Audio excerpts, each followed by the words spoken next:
Welcome to the Vinyl Impressions radio show's syndication podcast, where we bring you the groove and essence of radio, all wrapped up in the timeless charm of vinyl records. I'm your host, Martin Brown, and on this show, we delve into the world of radio, exploring captivating interviews with station owners, talented presenters, and visionary entrepreneurs. Join me as we uncover the secrets of successful radio promotion and discover innovative ways to elevate your online presence. Whether you're a station owner, a show presenter, or a DJ, our guests offer valuable insights and strategies to help you flourish in the digital age. To get in touch with the podcast or share your thoughts, drop us an email at podcast@vinylimpressions.club. For more updates and exciting content, visit our main website at vinylimpressions.club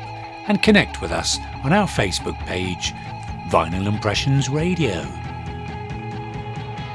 Ladies and gentlemen, podcast enthusiasts and fellow music aficionados, get ready to journey through time and sound as we introduce you to a remarkable guest who has truly earned her regal moniker.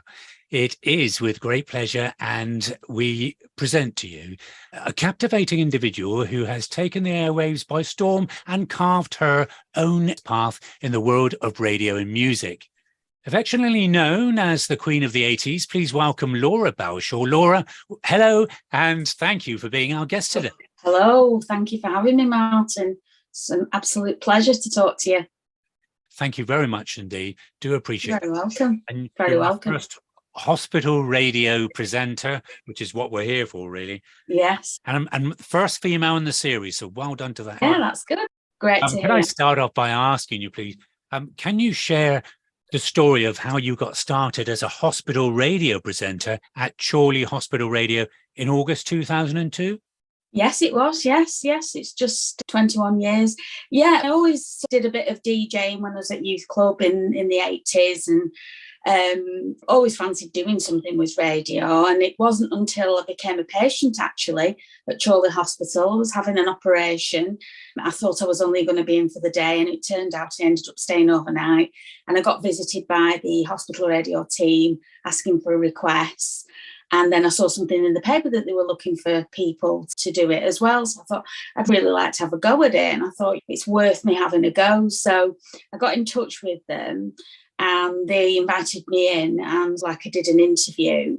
And then I went round visiting around the wards, getting to know the audience really more than anything, seeing the sort of people that are coming in and what sort of music they're asking for. And then I started doing a Thursday afternoon request show, because I only used to work part-time then. So I used to go around the wards and then go back to the studio and do a show like that. And literally, people were fresh listening because they'd literally just seen me on the wards. Then as things transpired, I ended up doing the request show on a Tuesday evening, which is literally just come back after COVID. We've not got as many ward workers at the moment. So Tuesday 8 till 9, I choose a different theme every week. And because we're on the web, we get people that sort of text in or contact us via our Facebook or our Twitter page. And because I can play requests, and patients can phone from the bedside as well if they want to. That's you filled in my first three questions there. Thank you. Oh, do you? Sorry. That's great. That is great. That proves you really are a presenter, because that's what they do. You describe your typical routine when you used to go around the wards and then present your shows. So what sort of people did you meet? Did that make up your show? Did that give you the ideas? Yeah, on the Thursday afternoon show, the request that they would make, I would tailor the show around to that genre of music or whatever that we're in. I had some fantastic experiences meeting people on the wards, because sometimes you'd go in and it'd be really quiet. And then there was a particular story, I went in and we were just talking, and I got all the ladies talking about all the different types of music that they liked. And so I got my request off. I shut the door, and I was looking through the window, and they were all still chattering about what, and they were all there getting ready to tune in and listen. So yeah, it was really important, that. So you mentioned having an evening show where you played requests. How did you curate the playlists for those shows? The evening request show, we have some ward walkers. They're purely ward walkers. They don't do any broadcasting, but they've been doing it for a very long time. They go out to visit people on the wards, talk to them, because some people don't have visitors. Some people have family that are away that they can't communicate with. So the ward walkers go to them and talk to them and find out how they're doing and what would they like to hear on the radio. And that's how they put the playlist together. Now, you do get quite a few people say, oh, I like such an artist, pick such an artist, or they'll say, oh, I want a particular track, but I don't know the artist. Mm-hmm. So obviously that's where our knowledge all comes in. And then I basically play those between 8 and 9 on a Tuesday night. So I don't actually get down to the wards now because I work full time. But when there's the opportunity arises, I do go around the wards if I can, because that's what it's all about, meeting your audience. And do you produce everything yourself, that right from the beginning of taking the request? Absolutely, yeah. Getting out there. Yeah, I do everything myself, social media, everything. Yeah. Is everybody on your station responsible for their own show, or do you have somebody that help? Yeah, we have a station coordinator who's like chairperson, and then we have a station manager. But it's a team effort, to be honest, because there's such a different array of people. The youngest we have now is probably about 30, and our oldest member's about 85. Oh. So we've got a real wide spectrum of people who have experienced different genres of music and lived through different genres of music. We have a guy, we call him Mr. Rock and Roll, because what he doesn't know about the 50s just isn't worth knowing. And he does a show where he just plays all 50s rock and roll and all that sort of things. And so he's like very specialist in what he does. We had somebody else who used to do country music. And then we had somebody else who used to do who does 70s music. And then we have somebody else who does 60s. And then, of course, I do the 80s.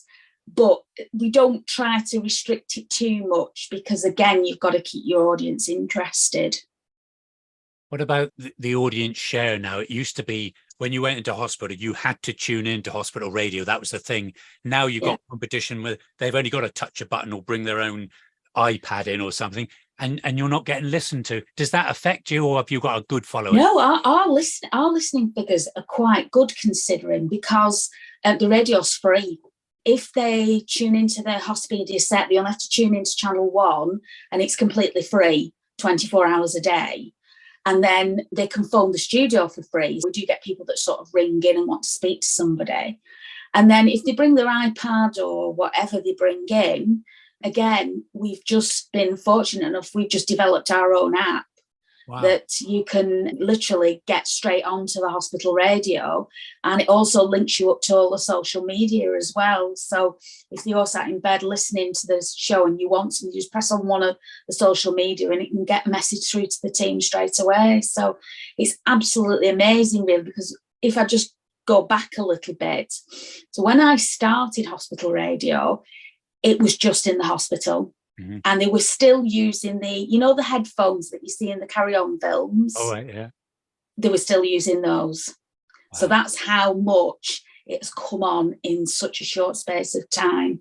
If anybody had said to me, in 20 years' time, you're going to be able to go on the World Wide Web and speak to people outside the hospital around the world, I'd have probably just laughed and said, you're making that up, because it was traditional hospital radio in the fact that it was only people in the hospital that got to listen. So it was very centralised in how it was done.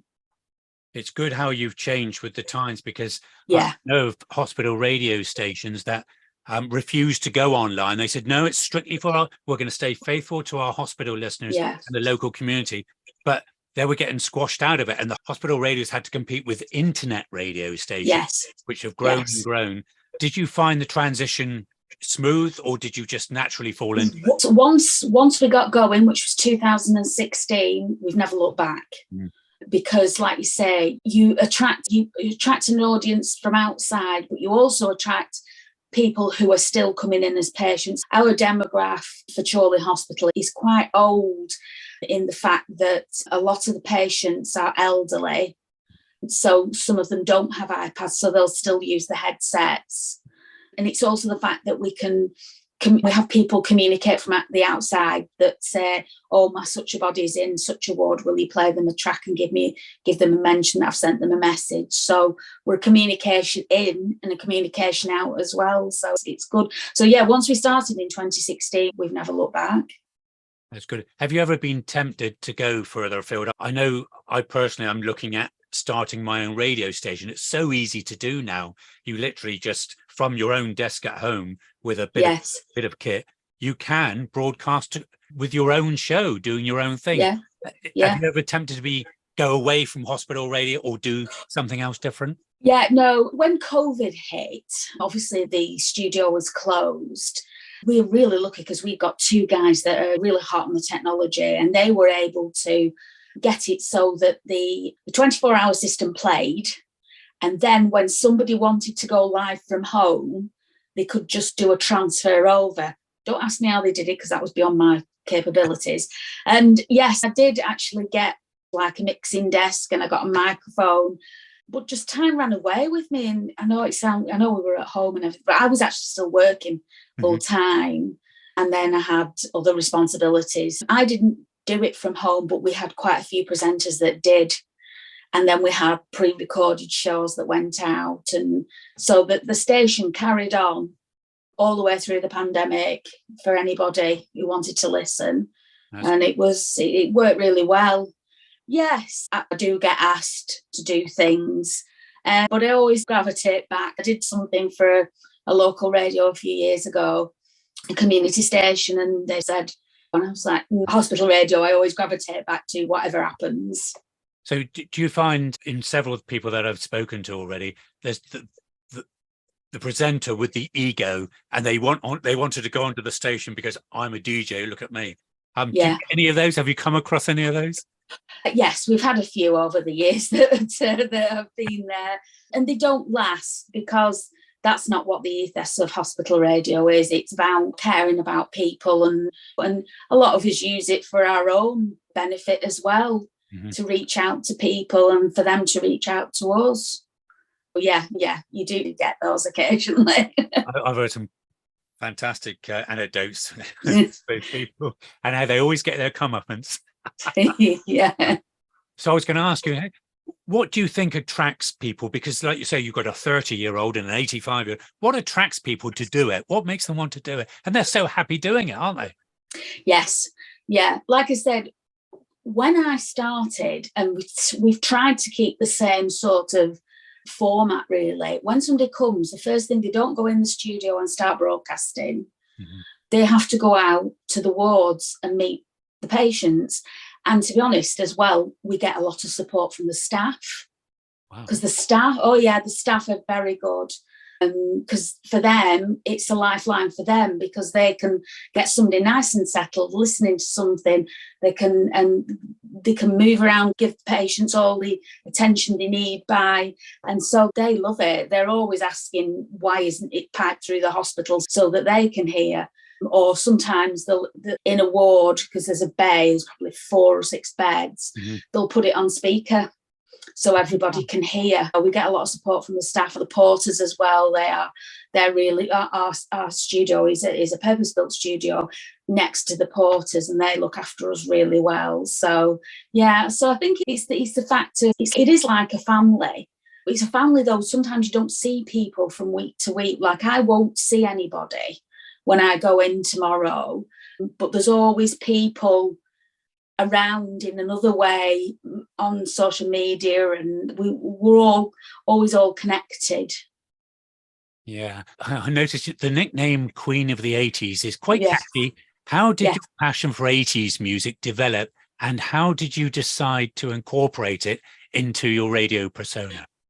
Yeah, so when I started, I went in with that, I love the 80s. What sort of music do you like? I love the 80s, but I've kept a record of some of my first shows that I did, and I can tell with the visiting that I'd done, I'd tailored the show to the people that were in the hospital. So it was quite a diverse mixture. It was like Queen, Kate Bush, Elton John. It was really diverse. Mm-hmm. So although obviously I absolutely love the 80s, I can't do a show on 80s every single week because that's not what hospital radio is about. I do some specials, and I get requests. If one of the ward workers says, "Oh, it's Laura who's on tonight, she's really into it," somebody will go, "Oh, can you play me such a thing?" Or "Can you ask her to pick such a thing?" So I do get that. But yeah, because I've just, like I said, I've just been into the music, and it's just carried on from my teenage years. And yeah, I'm just still quite obsessed with it all. And I think social media has made it even more accessible than it was. We only had smash hits in the 80s, and now you can chat to your favourite pop star online, and it's unbelievable. Yeah, you've mentioned the social media several times. And Yeah. that is it.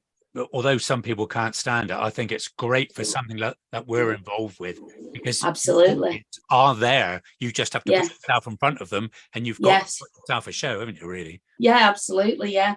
And people like to get involved, and they're interested. Because I think the way I look at it is, I was a patient in hospital. I know how I felt in hospital.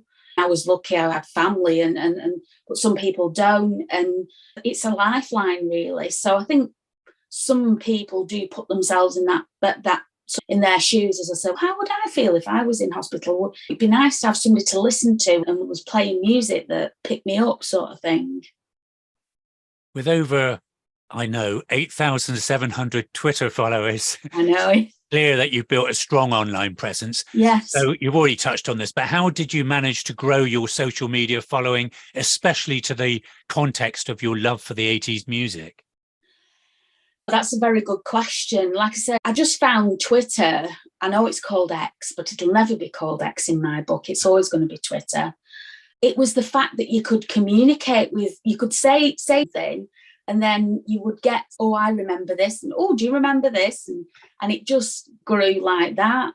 I must admit, I sometimes think, how did I end up with that many people? But it's people who've got a genuine interest in the music, and people are interested in hospital radio because it's a radio station. It's not like your normal radio station where they play something and they have adverts. We don't have any adverts whatsoever. No, we've got no advertising or anything. All we play is the jingles, and some are information jingles for people being in hospital to help them, giving them telephone numbers if they need to contact somebody over something. But basically and then we just all promote each other's shows. Yeah. Supporting yourself. Do you go out to do events and stuff to bring income in? No, we don't, to be honest. We just generate income ourselves, to be honest. We are very lucky that we get a lot of support from the Lancashire teaching hospitals. They do help towards our costs. How that came about, they used to have a little hut that was on the site of the hospital, which was before my time. And then when they were doing the refurb, the particular person at the time, they'd used hospital radio and they could see the benefits of it. So we got this purpose-built studio within like the depths of the hospital, like I said, quite near where the porters are. So we've got two studios and a vinyl library. Wow, vinyl library, like the sound. Yes. When I started the Vinyl Impressions, I had 10,000, I think, vinyl records, and it took me 4.5 years to transcribe them from vinyl to put them onto a computer system so I could find them quickly and easily. But I love the vinyl when all you could get with vinyl. You see, this is how things have changed. When I went, it was all CDs. We had mini discs as well. Remember those very well. But they didn't take off very well neither. But it was like the vinyl library, everyone kept looking at what we're going to do with this, It was an ongoing thing. It was so nice. It was all that. And like you said, now it's all come back round again. Yeah. Yeah, I did use mini disc for a short while. I ran a DJ agency, and it was great to record things, and with the titles coming up, and you could find it quickly. And if you had a good night, you knew which mini disc to use. But like you said, it went through a phase, didn't it? And then they tried to make them form. We use it mainly for the jingles. because, like you say, it's very handy, because then we can have a mini disc, a CD, or we have our quick pick system, and then we have 2 lovely turntables as well that get regularly serviced. So have you got music on computer that you can just touch the screen and all that business in it? Yes. And some presenters bring in their own laptop or their iPad or their whatever. To be honest, I've only just started using my iPad in the last, I've only been back since June. So prior to that, I always tended to use CDs or vinyl. Yeah, and I think as well, when it's your own, you get a feel for you can almost read the audience and know what it's a natural thing rather than being overproduced or whatever. Yeah. So I do like. When I used to DJ at youth club, it was 7-inch singles. Oh yeah. That's all it was. Brilliant. And it's like, so I do find it amazing how we've transitioned. Yeah. They used to come up and say, "Have you got such and such a record?" Yeah. Can you play the B side? And you go, "Oh, right." Yeah.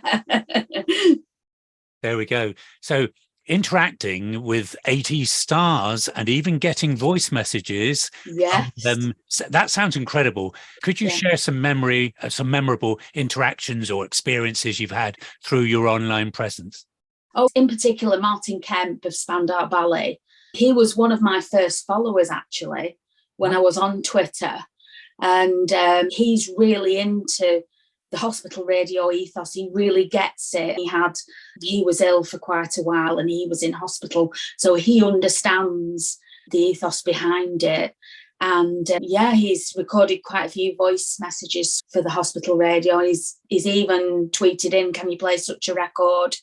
Yeah, and I've just been sharing that. Obviously, I've done Sage 2001, so it's 2022. Yeah, 22 years, because you get an award from the Lancashire Teaching Hospital when you've done 10-year service, 20 years, and so on. So I got my 20-year service, but obviously I only got it presented to me later because of COVID. So I'd shared it and he'd liked it. And he's, like I said, he sent a few messages and said he really understands it and he was really supportive of it. In fact, quite a lot of them are. Claire Grogan as well. She tends to tweet quite a bit as well. So it's really good. Altered images? Yes. Are they still going? They are indeed. She's doing a 40th anniversary show in October. So I'll be going to that. So yeah, she gets it. She did an interview for Hospital Radio a few years ago.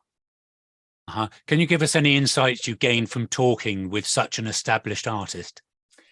It's funny because you just think of, I know they're obviously the big stars, but you just think of them as ordinary people, really.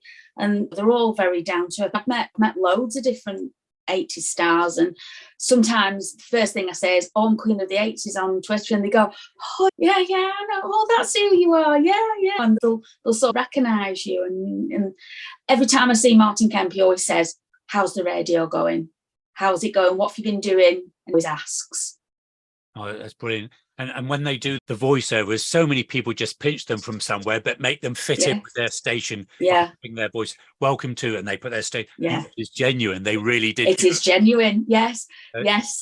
There's one. He's recorded one into his iPhone, and he's obviously on the move because there's a bit of background noise, but it's such a good clip.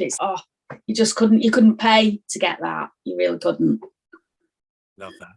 So, what challenges have you faced as a radio presenter and how did you overcome them? Did any particular moments stand out as turning points in your career?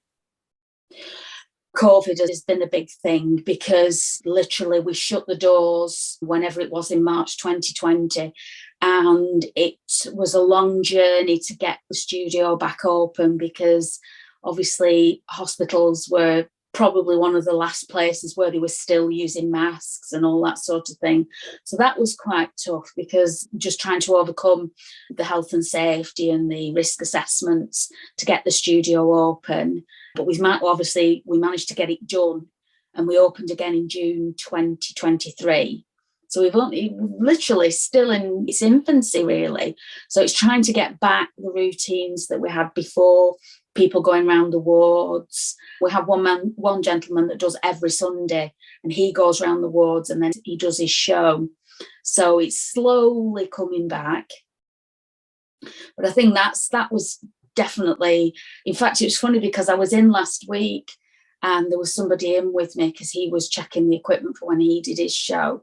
And we've got all the CDs on and I said to him, 3 years ago, I used to be able to walk over and pick a CD that I knew exactly where it was and exactly what was on it. Now, 3 years later, I'm having to relearn all that. And just like, I know we've got this somewhere, but where is it? And those have been a bit of a challenge. And we've had periods where we haven't been able to go near the studio because there's been an outbreak of something in the hospital. And sometimes we have gone down with the internet. That is very few and far between, though, because like I said, we are very lucky. We have some really talented tech guys that do a lot of work behind the scenes. So yeah, so I think hospital radio it's a lot more difficult than people imagine. They thought, you just come in, you just turn up and do it, and it's just for enthusiasts. But there's so many aspects to it. Do you have a magazine? We did do. Again, it's gone by the wayside because of COVID. Like I said, we are very lucky because Lancashire Teaching Hospital put things in their magazines. And like I said, they want to support us. And sometimes they'll get in touch and say, can you do such and such a thing? So we'll do things for people in the hospital as well. What about recruitment? People coming on board all the time? Is there a queue? Do you know, it is very hard to get on hospital radio. We had some presenters from they were called Century Radio at the time. I think they might be called something else now. It might be Greatest Hits, or it might be Heart. Anyway, we had them come and they said that they found that getting into hospital radio is much more harder than actually getting into commercial radio. Yeah, because obviously there's the patients and all that sort of thing. So we have to follow the hospital protocol. But also we're looking for people who want to give like a long-term commitment. We're not, like you were saying earlier on, we don't want people coming in and just thinking it's a leg up to get into normal radio. And most of the people that come stay. They stay with us for a long time. We've had a couple of people who've had the 50-year service awards. Yeah. And the main ones that are still coming, they're between 30 and 40 years now. Yeah, and obviously I'm 22, but so people come and they do stay. I do find from experience that a lot of the hospital radio stations tend to get applicants that are DJs doing weddings and parties and stuff that want to get on. The DJing is different than presenting, isn't it? Absolutely, yes. Yeah. Presenting it is a whole new world and a whole new skill that needs to be learned to get it right. And when you do, it's got to be so natural as well. We often mention previous presenters from the BBC or something. Somebody's got a favourite that they not base themselves on, but they look up to them. That's their mentor. Yeah, has been. And I noticed your appearances on Century Radio, BBC Radio Lancashire, and Radio Stoke are impressive. Yes. You share a bit about those experiences and how they contributed to your growth as a presenter. As I was saying, Century Radio invited me to their studios it was in Media City, and I went on the breakfast show, and that was good because it was I wanted to see how a commercial radio station worked. So that was quite interesting. And then they came back to us, and they came on hospital radio, and they absolutely loved it, and they were really impressed. And like I said, they said that it's much harder to get on hospital radio than it is to get into commercial radio. Yeah, so on BBC Radio Lancashire, I've done a few things on there now, but we did, when the station was 50 years old, some of the team went to see John Gilmore, who does the evening programme on BBC Radio Lancashire. He invited us into the studio and he did an interview with us. And they've been to our studio because they did a fundraising for children in need. And they cycled into the hospital grounds and then they came on air as well. Yeah, and then Radio Stoke, it was a last minute. I'd been to a show at the theatre in Stoke, Sounds of the 80s show, And obviously they'd seen my name online and they said, you're the perfect person to speak to. So they wanted to talk to me about the show, and because fortunately I got to meet Claire Grogan and I got to meet Holly Johnson that night as well. So they were very interested in what they had to say about Stoke. So that was very interesting, yeah. Yeah, these things keep popping up now and again where I get asked to do things. It's lovely. And again, as I said before, you get that feel-good factor when people appreciate what you do, and you get... Yeah, absolutely, yeah. Balancing a day job as an insurance broker with your radio presenting must require great time management. How do you manage your schedule to pursue both passions effectively? Yes, I do the radio, social media, so I have to do that. I usually do that in the morning before I start work, and then after work, and then Tuesdays I do my show, so I'll come home from work because I'm doing hybrid working, so that's quite handy. So then I go to the studio on a Tuesday, but yeah, it's just it can be quite difficult. But I've got my weekends free. Oh, that's good. So yeah, I don't do any broking at weekends. So yeah, weekends are free, so that does help quite a bit. I noticed collecting vinyl is another hobby of yours. You've touched as well. So how does your love for vinyl records tie into your role as a radio presenter and your passion for music in general? I started collecting vinyl in the 80s. I had cassettes for quite a while, and then I went on to vinyl and I started getting more and more vinyl. And then, of course, we moved over to CDs. So I've got a massive collection of CDs now. But then the vinyl started coming back, and then I started picking up rare vinyl of particular artists that I like. And then it's absolutely flourished, the vinyl market, and then they keep releasing ones in nice pretty colours, and one of my latest memes that's gone down absolutely perfect on Twitter is it looks like a book cover, the old Penguin books, and it says I'm not going to buy any. I'm telling myself I'm not going to buy any more vinyl and other jokes to be told. And that's gone down really well. And a friend of mine said, that is you to a T, because it's like, oh, it's coloured, oh, I'll have to have it. So yes, it's got a little bit out of hand, if I'm honest. Don't let my husband hear that. I was right all along. Could you discuss the process of preparing and conducting interviews with fellow artists and musicians? Any tips for engaging and insightful interviews? I haven't done that many, if I'm honest.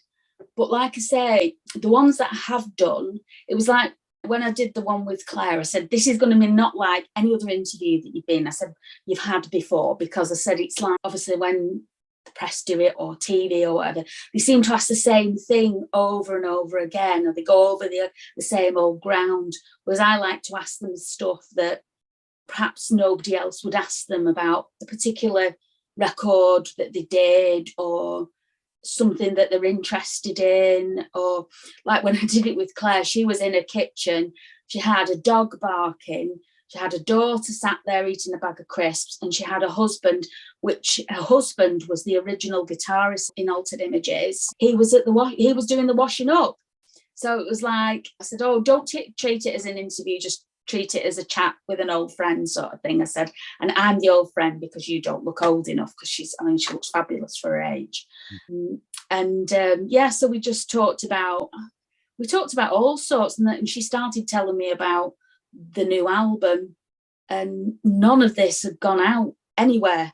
She was telling me about, so it was like, because she opened up and we just got chatting, and then every time I see her now, it's like we're old friends anyway. We just chat, and it's the same with Martin Kemp and Steve Norman's found our ballet as well.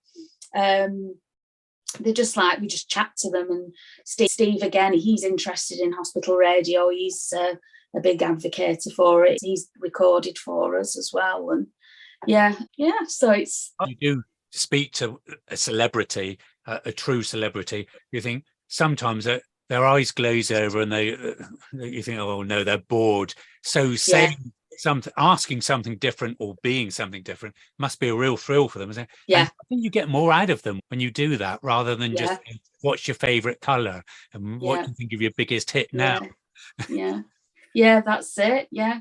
I met Toy, oh gosh, it must be about 15 years ago. It's the first time I've met her, and it was at a Comic Con event, and she was there and she was sat behind the desk. She was on her own. I took my son and I just got chatting to her, and I said to Ryan, I said, do you recognise this lady's voice? And he was like, I said, it's the Teletubbies.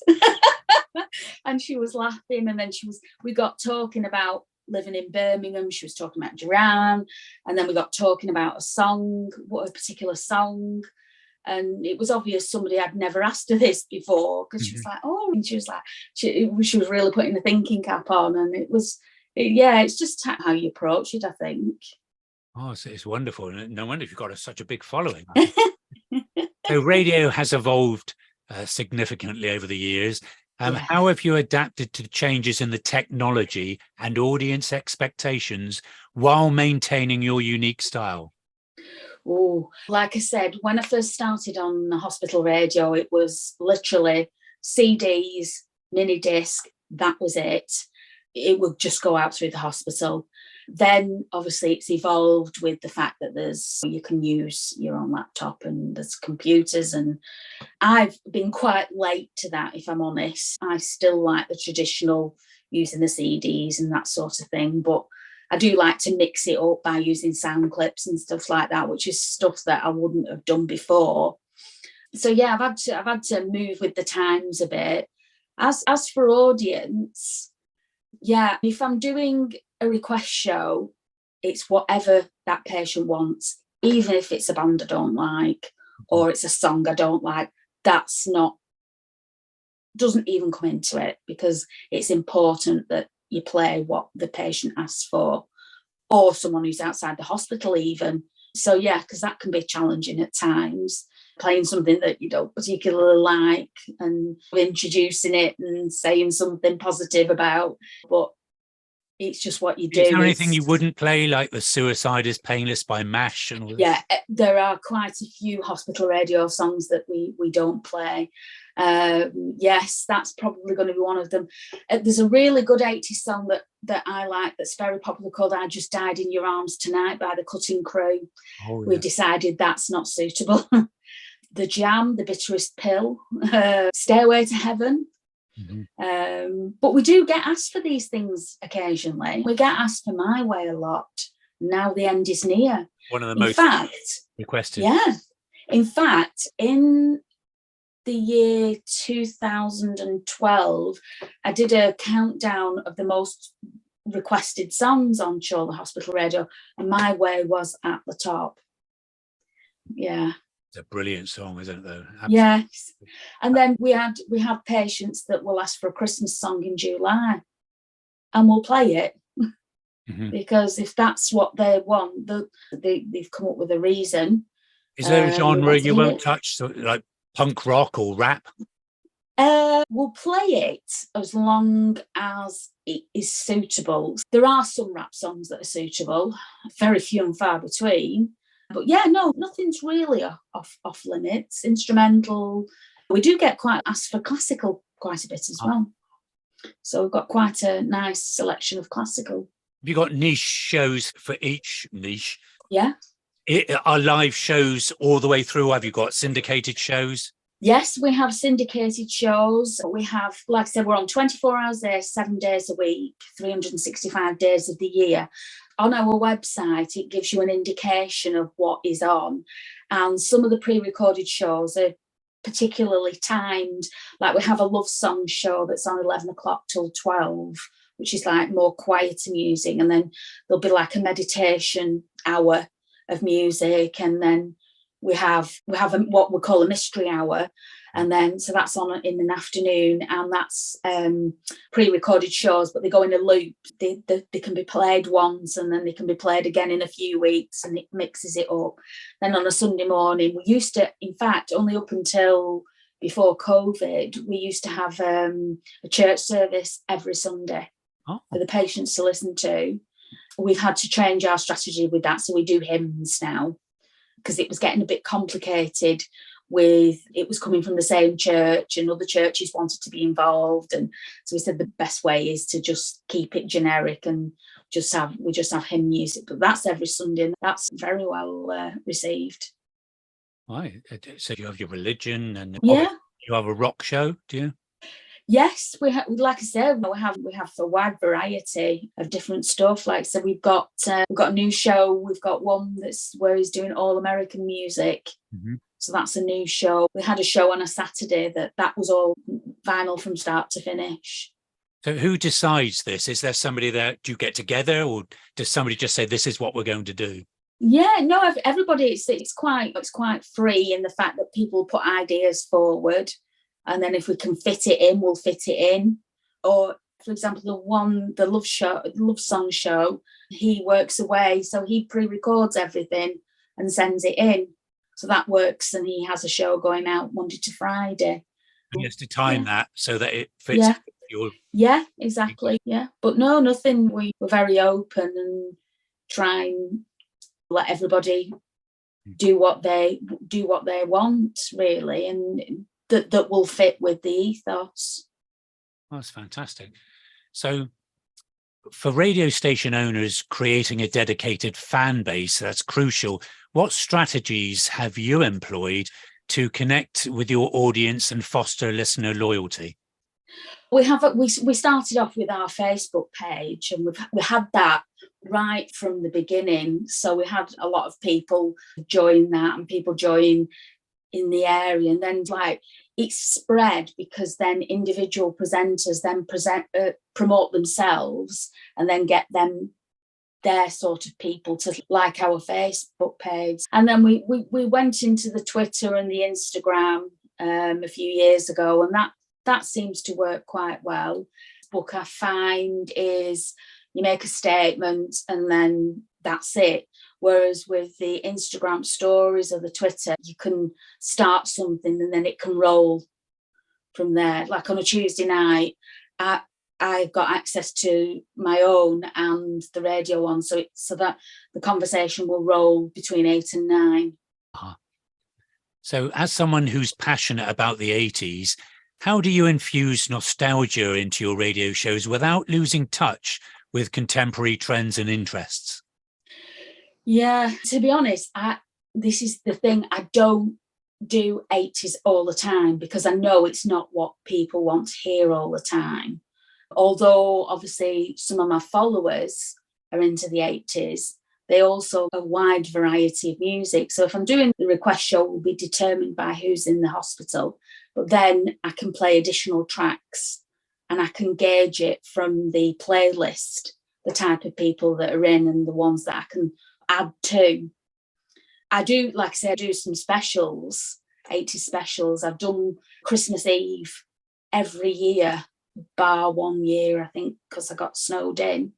And I do it's called a very 80s Christmas. And it's just an hour where I do memories of Christmases in the 80s, songs that were at number one on Christmas Day in that decade. And I'll play old adverts, clips and things, and just bring memories back, really, and just things like that. So that is very specialist, but like I said, I do only do that once a year. And then when I first went back, the first show I did, basically because I needed to remind myself of how to use all the equipment, I did a 40th anniversary of Hits of 1983, and that was really popular. So I put up a poll on Twitter to say, I'm going to do another one. I'm going to do 1980 plus 3 years, because obviously it would have been 40 years in 2020. And then I put a poll up and said 1980, 1981 and 1982. Anyway, everyone's voted into 1982. So tomorrow night, I will pick artists and songs from that period. And I do tend to pick artists that, say, for example, when I did 1983, I used Kenny Rogers and Dolly Parton, Islands in the Stream, because I know that's the sort of thing that goes down really well. So I'll tailor songs that I like, but also that will keep in with the hospital radio sort of theme. Mm-hmm. Tomorrow I'll pick something from 1982, but I'll pick it from like something like by Cliff Richard or somebody like that. So it's sort of, that's how I keep it fresh, really. I don't just play what everybody expects you to play. And that's good when I get the comments that, oh, I've not heard this on the radio for a very long time. And so you mentioned you do polls and you get answers to the polls, and that creates a feedback. What other ways do you get feedback from your audience? How do you know how you're doing, how they're feeling? Do they write in? Do they phone in or text you? Sometimes they send us messages, say that they're grateful that somebody's been round to visit them, or they've enjoyed listening to the show. We get people, say, messaging on the Facebook, really. That seems to be the best option. And then we do get people, say, on our Twitter as well. It's always great to have something to read out as well. Yeah, it is. Yeah, very much. Yeah. It was at the show nice, and it's quality. I do know presenters that make their requests up just to make it sound busy, but you've just got the perfect station there. Sounds amazing. No, that's... Can you share a particularly heartwarming or memorable moment from your time as a hospital radio presenter that reaffirmed the impact of your work? We had a long-term patient that was in, and he used to tell everybody in the wards that you had to listen to hospital radio, and he used to ring up and he used to make a request. He was in for a long time, and he would. This was before the internet, so he used to ring up for a chat and things like that. And then, like I say, sometimes when you go down on the wards, like I said, I said earlier, the wards were quiet, and you go in and you try and get people talking, and then you get one person who was sat next to another person. If they didn't want to talk, you'd get them talking and things like that, really. There's been so many things over the years. I can't just think of something off the top of my head, apart from this one time that I went into the ward, and like I said, it was very quiet, and we got talking, and then I think one of the patients must have asked me about what music I liked, which was quite a surprise. So I got talking about 80s music, and then she said that she'd recorded over her daughter's Top of the Pops appearance for Duran, and she'd had to write to the BBC to see if she could get a copy of it. And then somebody else chirped in, and then somebody else, and it just is the coming together that's good. Those little magic moments. Yeah. Your experiences span several various radio stations. What have you learned about the unique dynamics and challenges of hospital radio compared to other types of radio broadcasting? This is why I never went on commercial radio or anything, because I wouldn't like them telling me what to play. This is the freedom you get on hospital radio, is that you can play what you want, but also you can tailor it to the people that are staying in the hospital, and also people listening outside the hospital now. Like I said, that's become a very big part of it. So that is probably another reason why I wouldn't ever want to go anywhere but doing hospital radio, for that very reason, because you lose your creative input. Yours, it's some producer. I'm my own producer, so I can tell myself what to do. A lot of our audience, and most of them are up and coming presenters and station owners. What advice do you have for aspiring radio presenters and station owners who want to make a meaningful impact in their communities and beyond? They need to understand their audience. They don't want to be looking at what everybody else is doing because everybody else is doing it. They need to be looking at ways of being slightly different, looking at the way they're output their music. Like I said, not playing all the same old songs. And the personality, they just need to be themselves and just put their own passion into it. And that will come across. And that's what makes Chorley Hospital Radio a bit different, because we all put our own into it. So it's not, we always say we're not like any other radio station. Yeah. Whether that's good or bad, I don't know. I think it's good. I'll certainly be tuning in now. Laura, thank you for being the star on our show. Oh, thank you. And I do hope we can talk very soon again and see getting on there. Thank you very much, and thank you for your time for the podcast.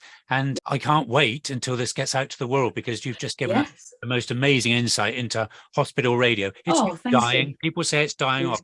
It needn't if it is in some areas. And you're the proof of that. Yeah, absolutely. Yeah, it is still very important. And they do studies in the NHS on music therapy and all that sort of thing. And it always comes out very positively. And like you say, I hope it continues. And I wish you lots of success with your show as well. We'll have to get some of your shows on our station. Thank you very much. Look forward to that. Yeah. Somebody wants to get in touch with the show. How would they contact you, Laura?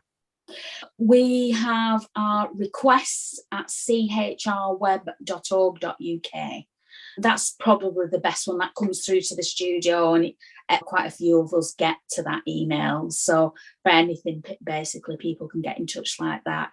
And then, like I say, on our Facebook page and our Twitter and our Instagram as well. And like I said, we've got our new app that's just been launched, and that apparently, I've used it and it's absolutely fantastic. It's just really good. I love the one touch and it comes on. Yeah, it's just amazing. So that's very positive. So that's a good step forward for us. Yeah, I love that. I love the way you're keeping up with the technology and wheels turning. It's incredible. And so thank you very much for that. We'll put your contact details near the video and near the audio podcast. Laura Balshaw, thank you very much. Goodbye. Yes, thank you. Thank you. Thank you for listening. For more details of any of our podcasts, please visit vinylimpressions.club.